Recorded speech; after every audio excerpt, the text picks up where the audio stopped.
என்னம்மா வீட்டுக்காரோட வந்திருக்க? என்ன விஷயம்? அண்ணா பொண்ணுக்கு கல்யாணம் வச்சிருக்கேன். நான் ஒரு 50,000 பணம் கொடுத்தீங்கன்னா நல்லா இருக்கும். கொஞ்சம் கொடுத்து உதவி பண்ணீங்கன்னா பரவாயில்ல. சரி, ஒரு 10 நாளுக்கு அப்புறம் வாங்க, பார்த்து பண்ணிக்கலாம். ம், சரி, போயிட்டு. அண்ணா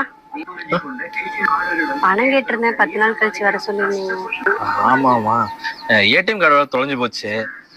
ஒரு 2 நாளுக்கு அப்புறம் வாங்க, வாங்கிக்கலாம். 2 நாளா? ஆமா அண்ணா ஆமா.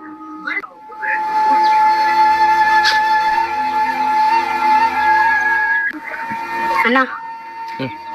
நானும் வந்துட்டு போயிட்டு இருக்கேன். 2 நாளா தரேன்னு சொன்னீங்களா? நான் என்னன்னா ஆச்சு? அதாம்மா நான் உன் சொன்னு இருந்தேன். கொஞ்சம் உள்ள வாங்க. ஒரு நிமிஷமா வந்துடுறேன். என்னம்மா? அவங்களுக்கு பணம் தரேன்னு சொல்லுங்கப்பா, இல்ல இல்லன்னு சொல்ல வேண்டியதான். நான் எதுக்கு இப்படி அலக்கடிச்சிட்டு இருக்கீங்க? இந்த மாதிரி ஆளுங்கெல்லாம் பணம் கொடுத்தா வசூல் பண்றது ரொம்ப கஷ்டமா, புரிஞ்சுக்க. அப்ப இல்லன்னு சொல்லிட்டு போக வேண்டியதானே? அவங்க வேற பக்கமா ரெடி பண்ணுவாங்க.